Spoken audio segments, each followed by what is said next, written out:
Pois bem, Átila, um texto que é muito utilizado no debate escatológico diz respeito ao tempo do arrebatamento. Isso é, a igreja será arrebatada antes ou depois da grande tribulação. E o texto é Apocalipse, capítulo 3, versículo 10, onde há uma promessa de que a igreja de Cristo será guardada da hora da provação que há de vir. Aquele texto ali, ele, de alguma forma, quando fazemos uma análise exegética, ele favorece ao pré-tribulacionismo, aquela perspectiva de que a igreja será isenta da grande tribulação. Como que você faz uma análise exegética comprovando um arrebatamento pré-tribulacional com base em Apocalipse, capítulo 3, versículo 10? Uma excelente pergunta, diga-se de passagem, né? Apocalipse capítulo 3, verso 10, onde o texto diz: porque guardaste a palavra da minha paciência, ou da minha perseverança, também eu te guardarei da hora da provação que há de vir sobre todo mundo, ou sobre o mundo inteiro, para experimentar ou para tentar os que habitam sobre a terra. Esse texto, ele tem sido usado tanto por pós quanto por pré-tribulacionistas, para comprovar aqui, de alguma maneira, ou o arrebatamento pré ou o arrebatamento pós. Eu gostaria de iniciar dizendo o seguinte: nós não temos aqui no texto algo que fala sobre o arrebatamento diretamente, pastor Ivan. Mas no nosso ponto de vista pré-tribulacionista, aqui nós temos, digamos que, os efeitos ou o efeito do arrebatamento. Até porque não tem a palavra arrebatamento no texto e etc. Mas se nós fizermos aqui uma sincronia com outros textos, em primeiro lugar, é notório que a Bíblia diz no Novo Testamento, em vários outros textos, vou citar pelo menos mais 2, além desse, de que a igreja vai ser guardada. Por exemplo, Apocalipse, Tessalonicenses capítulo 1, verso 10, diz que Cristo nos livra da ira vindoura. Sim. Capítulo 5, verso 9, que nós não fomos destinados para a ira. E Paulo vai dizer que nós seremos arrebatados, e etc, e etc. Então, quando nós olhamos para Apocalipse 3:10, quando o texto diz: como vocês guardaram a palavra da minha perseverança, também eu te guardarei da hora da tentação que há de vir sobre todo mundo, para provar os que habitam sobre a terra, ou para tentar os que habitam sobre a terra. Nós olhamos para esse texto e vários estudiosos, vários debatedores, eles se apegam apenas na preposição ek. O texto grego de Apocalipse 3:10, todo o texto diz: Rot epteres ton logon tes rupomonesmu, kagose tereso ek tes hora tuperasmu, tes melusas erkestai, epites oikumenes roles peiraça e tus katoikuntas epites gis. É a expressão grega. Eles, quando vão discutir esse texto, eles se apegam à preposição ek, que eu preciso ser sincero, ela sozinho, eu já até disse isso em outras oportunidades que eu tive de discutir esse texto com algumas pessoas, a preposição ek sozinha, ela pode prevalecer ou apoiar tanto o pré quanto o pós. Porém, eu tenho alguns pontos nesse texto para destacar. Antes de eu falar, por exemplo, sobre a preposição ek, eu gostaria de falar sobre a expressão peirasmu, ali que está no genitivo, da tentação. Aliás, a grande tribulação, ela tem 2 propósitos. Este é o primeiro propósito da grande tribulação: provar os que habitam sobre a terra. A expressão peirasmu ali, que é da tentação, de acordo com o comentário bíblico expositivo de Warren Wiersbe, na página 73, ele diz, 737, ele diz: sem dúvida, trata-se de uma referência ao tempo de tribulação que João descreve em Apocalipse do capítulo 6 ao 18 ou ao 19.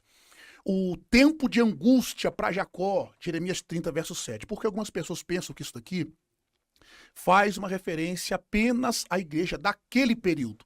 A referência imediata, ela pode ser a perseguição oficial romana, que estava por vir. Mas a referência final é a grande tribulação que sobrevirá a toda a terra antes de Jesus Cristo voltar e estabelecer o seu reino. Então nós temos aqui um ponto interessante. Primeiro, tentar os que habitam sobre a terra. Essa expressão, ela é importantíssima no grego. A expressão ali é tus katoikuntas epitesges. Esse período da tribulação, ele tem em vista os que habitam sobre a terra, e não a igreja. A mesma expressão que ocorre aqui, katoikuntas epitesges, ela ocorre em Apocalipse capítulo 6, verso 10, capítulo 11, verso 10, capítulo 13, versos 8, 12 e 14, capítulo 14, verso 6 e também no capítulo 17, verso 8.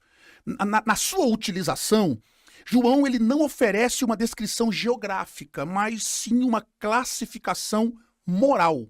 É o primeiro ponto. Um estudioso chamado Chesem, ele escreve o seguinte, a palavra habitam aqui, que no grego é katoikel, é forte, segundo Chesem. Ela é usada para descrever a totalidade do Deus que habita em Cristo. Se nós pegarmos o texto de Colossenses capítulo 2, verso 9, nele habita corporalmente toda a plenitude da divindade. A palavra é essa. Ela é usada para a moradia permanente de Cristo no coração do crente, em Efésios 3, verso 17, e também dos demônios retornando para obter posse absoluta de um homem. Mateus capítulo 12, verso 45, Lucas 11, 26. Agora, essa palavra ela é diferente da palavra oikel, que é o termo geral para habitar, e também de paroikel, que tem a ideia de ser transitório ou visitar. De acordo com Henry Chenzen, no seu livro Will the Church Pass Through the Tribulation, na página 28 e 29, ele diz o seguinte, o termo katoikel inclui a ideia de permanência. Dessa maneira, o julgamento referido em Apocalipse 3:10 dirige-se aos habitantes da terra daquele dia, aos que se estabeleceram na terra como se fosse a sua verdadeira casa, aqueles que se identificavam com o comércio e a religião da terra. Ou seja, estão apegados aqui. Essa expressão em hebraico, ela aparece de duas formas.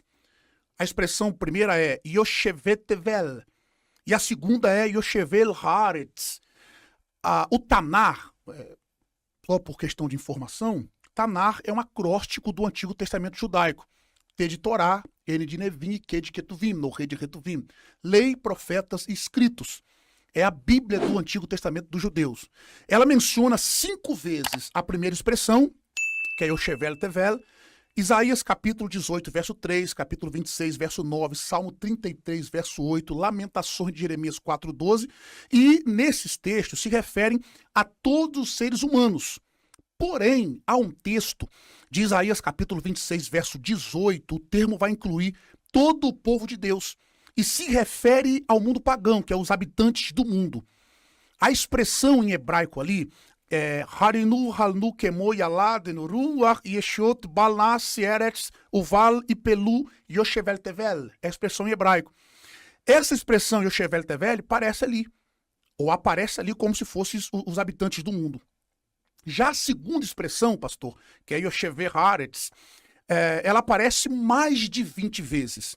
E ela pode se referir, em primeiro lugar, a todos os seres humanos, em segundo lugar, às tribos pagãs, e em terceiro lugar, aos judeus que estão em sua terra. De acordo com o comentário judaico do Novo Testamento, na página 873, ele diz o seguinte, aqui, em Apocalipse 3:10, pelo contexto, a expressão os que habitam sobre a terra, como em Isaías 26:18, se refere a todos os seres humanos sobre a terra, exceto aqueles devotos ao Senhor, em outras palavras, todos que seguem a besta.